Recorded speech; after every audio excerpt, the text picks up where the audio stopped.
Hey, Dr. David Jockers here. Today I'm talking about one of the most popular questions that I get.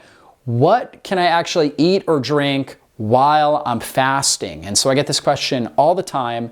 And so as many of you guys know, I'm a huge advocate of intermittent fasting and also extended fasting. And so me personally, what do? I actually typically do an 18-hour fast on a daily basis, meaning I eat my meals. I eat usually 2 meals, sometimes like a third little snack in between, but usually I'm eating at 1 o'clock and roughly around 6 o'clock and finishing by 7 o'clock each day.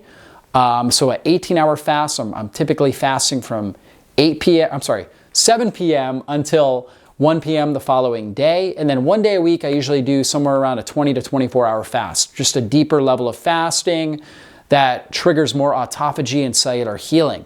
Now, during the fasting window, to get the best benefits of a fast, you want to keep any sort of calorie consumption to a minimum.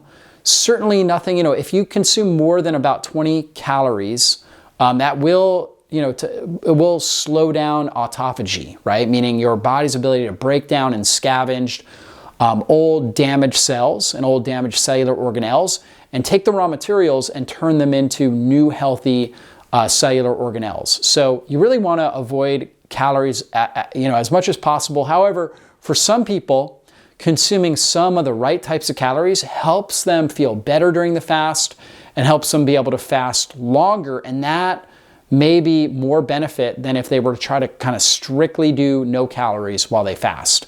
So when we're looking at this, when we're fasting, these are the things that I consume. I consume a lot of water, okay? So we really want to be consuming at least half of our body weight in ounces of water daily. Water keeps our body moving like a river, helps flush toxins out. We should be peeing and pooping our way to good health. And so we want to be hydrating well, flushing out toxins, keeping things moving like a river rather than a stagnant pond. So I'm a huge fan of drinking water, a lot of good water when you're fasting. You can also add in salt or electrolytes. Salt itself is amazing. In fact, a lot of people notice if they're fasting and they just feel a little bit low energy or just not as mentally clear, just taking a little bit of salt, putting it on your tongue, and you'll notice energy coming right back up. Why? Because salt is critical for all the electrical functions that go on throughout the body, right? So really, we're hydroelectric beings, meaning that we produce rampant amounts of energy through just water and electrolytes, right? That's what conducts neurological activity in our body. So we can actually thrive off of water and salt for, a good period of time because our body has a lot of energy reserves, meaning that we've got fat we can burn for fuel, we've got stored sugar that we can burn for fuel, but you got to get the water and the electrolytes. You got to, pretty much continually replace those. We can also do herbal teas, right? And I'm a huge fan of herbal tea. I enjoy it myself. I drink probably 1 to 2 cups a day of some sort of, good quality tea. I like kava tea for relaxation, stress relief. I like bedtime tea at night, which has things like chamomile and passion flower, which are all GABA agonists. They help improve GABA levels, which is like the brakes on your brain, which helps calm anxiety, helps induce better sleep.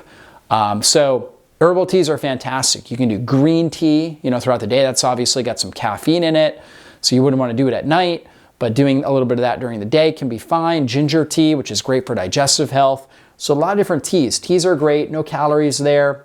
You're going to do fantastic. Apple cider vinegar. Some people, online will say, well, apple cider vinegar, if you take that during a fast, that is going to break your fast. But this isn't actually true. Apple cider vinegar doesn't have any meaningful calories in it. And it has a lot of acetic acid and enzymes that actually help support your gut microbiome. The postbiotic, right? So we've heard of prebiotics. We've heard of probiotics, right? Probiotics is good bacteria. Postbiotics are a byproduct of bacterial metabolism. So the postbiotic, it's called acetic acid, that's in vinegar, actually helps strengthen your gut microbiome, helps strengthen the gut lining itself and prevent against leaky gut syndrome and inflammation. And so ACV is fantastic. You can take a tablespoon of that in your water. Really the only downside of apple cider vinegar, unless you are very sensitive to it, the only downside is that it can damage the enamel of your teeth. So you want to make sure you rinse it out of your mouth after you consume it. Don't take it just straight up. It's way too harsh. I think anybody that's experienced that knows that.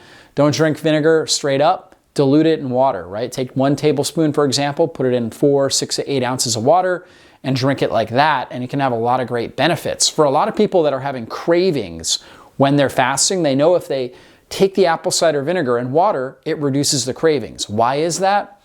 Because again, the postbiotic, a lot of times the cravings we're experiencing are actually coming from our gut microbiome, right? From the bacteria in our gut. And we provide this postbiotic, it calms them down, and we no longer experience the same cravings. So apple cider vinegar works great. Lemon and lime also work good. There's very, very small amount of calories in there. I don't worry about it. So if you do like some lemon juice and water or lime juice, right, or squeeze a lemon or lime, should be totally fine.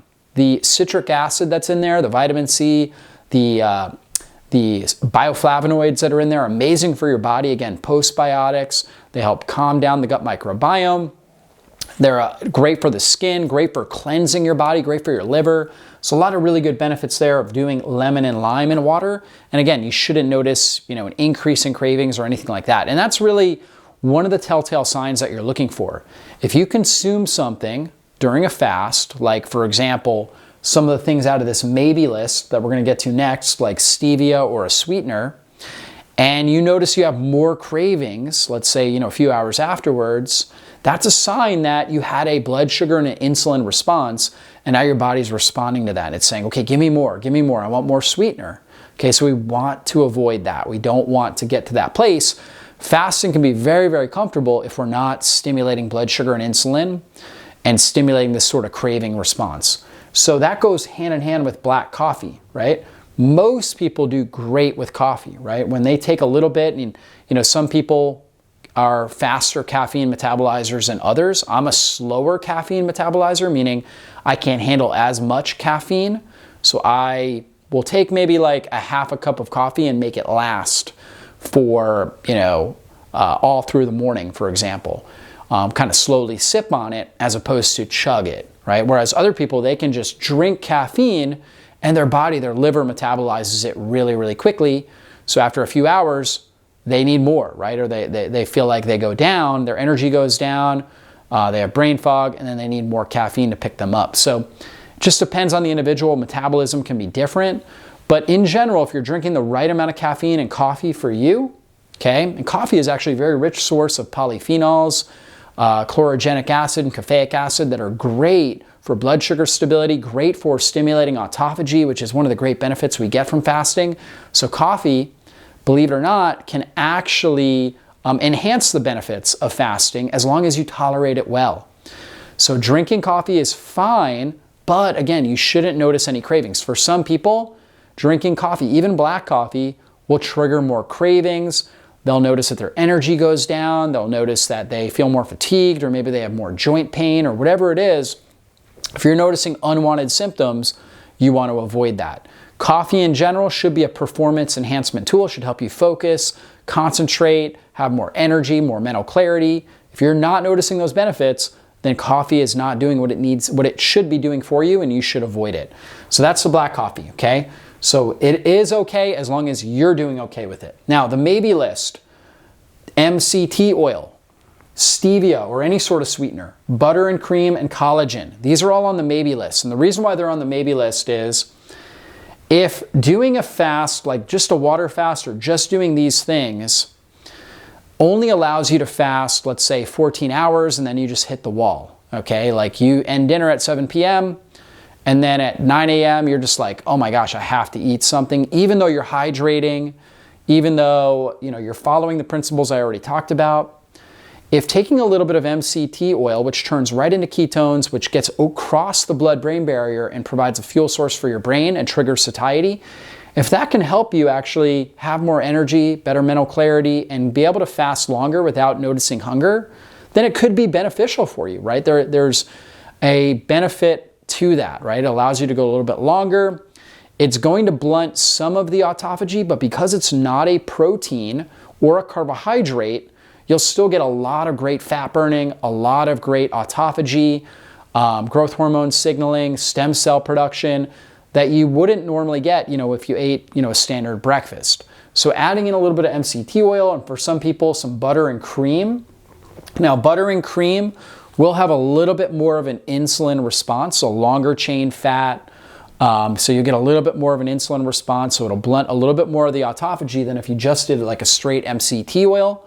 But again, if it allows you to go longer, right? And we talk about like a fatty coffee or a lot of people put it in their coffee. They'll do a bulletproof coffee or a fatty coffee where they have got butter, they've got MCT oil in there, right, in the coffee. If that allows you to fast longer, save off satiety, or save off any sort of cravings, and allows you to go longer and tighten your eating window when you actually are eating, then there could be great benefit to that if that's your goal, right? So that, I'm open to that. Collagen. Now, what about collagen? Because some people like to put collagen in their coffee as well, and this is becoming more and more common.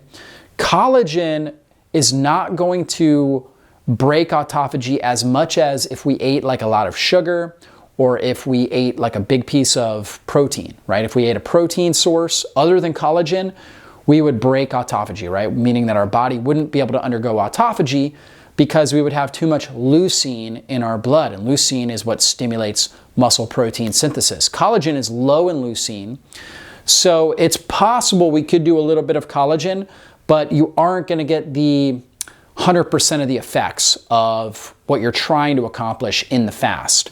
If your main goal is just fat burning, weight loss, you will still burn fat and you'll still, possibly lose weight or transform your physique, get rid of a lot of the fat weight, right? Or your overall body fat percentage. You'll reduce that and preferentially favor your muscle mass, which is a great benefit. But you won't get quite as much of the deep cellular healing if you're adding in the collagen. Stevia or any sort of sweetener, stevia theoretically doesn't impact your blood sugar, right? There's no carbohydrates in it. However, a lot of us, we have this response, right? Where if we're taking in anything that's sweet, our body expects our blood sugar to go up, so it goes ahead and produces insulin, right? And so this is a cerebral, brain-based response. It says, okay, there's something sweet coming in, I'm gonna produce more insulin, which drives down your blood sugar. And if you're already fasting, your blood sugar is probably within a healthy range or possibly even low. And so that can bring down your blood sugar even more, which can then trigger hypoglycemic-like responses, where you're irritable, you have more cravings, you don't sleep as well, you have more anxiety. So you really have to be careful here with stevia. So these are the big things, okay? In general, everybody does great with water, a little bit of salt, possibly some herbal teas, particularly non-caffeinated herbal teas. Most people are doing well with apple cider vinegar, lemon lime. Most people do well with black coffee, but just be aware. Got to see how it works for you. And then these are maybes, depending on how your body is responding. And you don't necessarily need to do like a straight water fast every time you do intermittent fasting. Okay, you're going to get a lot of great benefits if you just do intermittent fasting 3 or 4 days a week. And then you may want to do a fatty coffee or a bulletproof coffee on the other day, instead of like a traditional breakfast.